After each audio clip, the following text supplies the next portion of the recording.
welcome back to month 2 of the Puzzle Mystery Quilt Wild West. What do you call a happy cowboy? A jolly rancher. See what I did there? See what? Yep. All right, let's go ahead and get month 2 put together.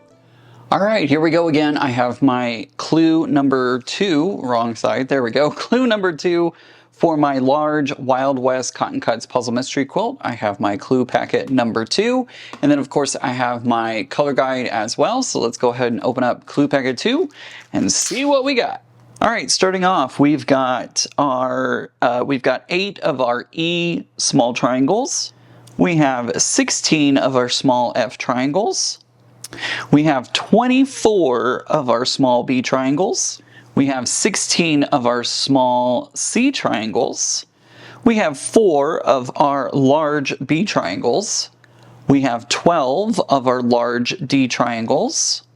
And lastly, we have 8 rectangles of our E fabric. That's everything that's included in this kit. Let's go ahead and put them all off to the side and we'll start in on step number 1.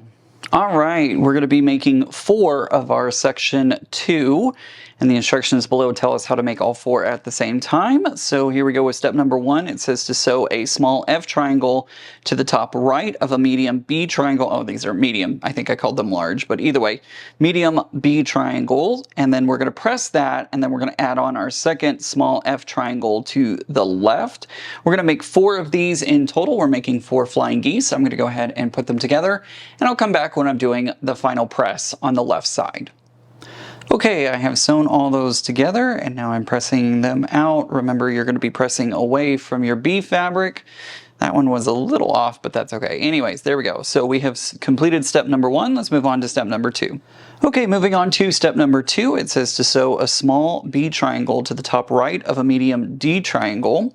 We're going to press that, and we're going to add on our small B triangle to the top left.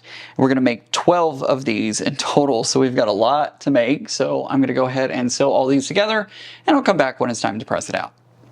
Okay, I've sewn all 12 of those together and now I'm pressing them out. Once again, you're going to be pressing out towards your B fabric, just like we did on the first ones. There we go. There are 12 flying geese. Let's go ahead and move on to step number 3. For step number 3, it says to join a step 1 to the top of a step 2 unit, just like this. So you're going to create that chevron with the B fabric in the middle. We're going to be doing 4 of these in total. So I'm going to go ahead and sew all 4 of these and I'll come back when it's time to press it out. Okay, I've sewn those together and the instructions tell us to follow the arrows and press towards the top of this unit. Did I get that in there? Yeah, okay. It looked like I was not pressing it. It looked like it was misbehaving, but it did. So there we go. There is step number 3. Let's move on to step number 4.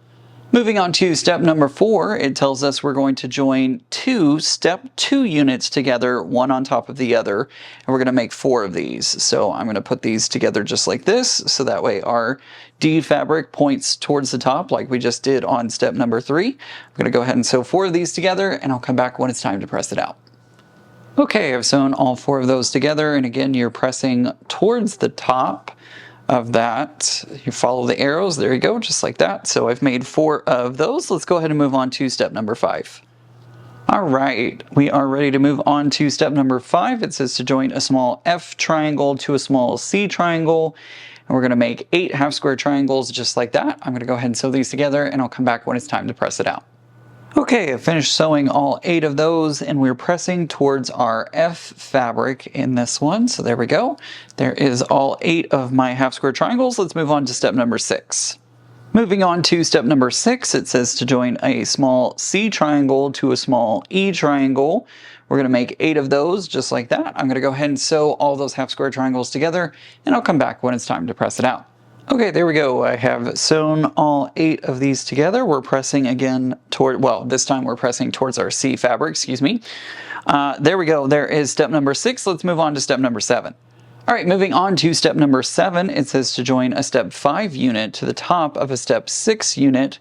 Make sure that F is in the top left and E is in the bottom right. So F is pointing up in our top left, E is in our bottom right, And we have our C fabric forming a stripe right there in the middle. I'm going to go ahead and sew these two together, and we're actually going to be doing that 4 times. So I'm going to sew all 4 of these together, and I'll come back and press, and I'll come back when it's time to press it out. I can't talk like ever.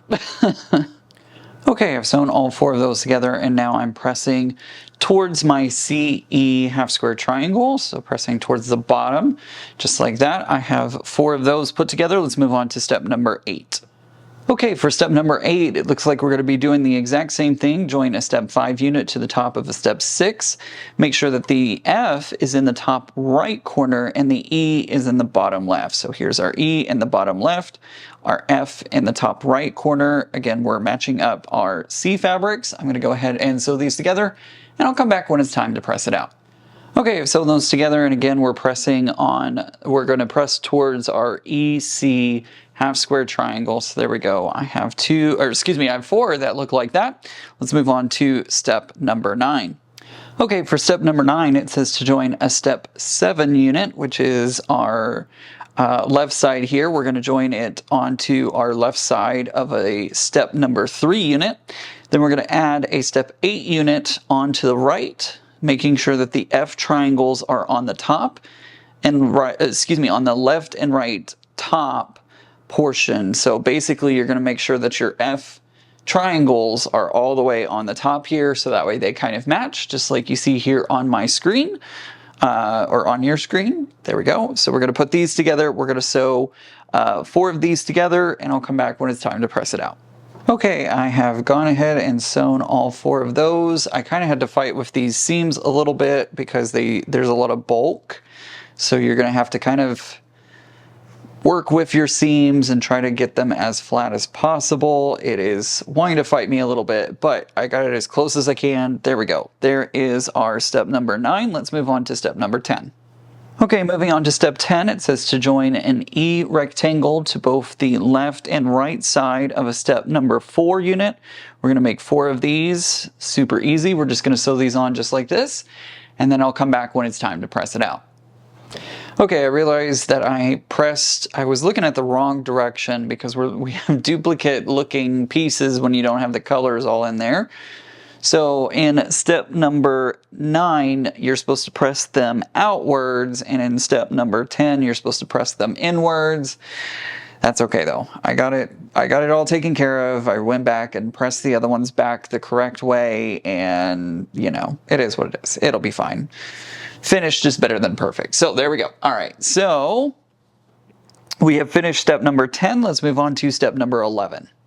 All right, step number 11 is an easy one because all we're doing is matching them up. So it says to join a step 9 to the top of a step 10. And we're going to make 4 of these. You know you've done it right when your arrows in your D fabric are all pointing the right way. And then, of course, you'll have matching E fabric on the top and bottom parts. So I'm going to go ahead and sew all this together, and I'll come back when it's time to press it out.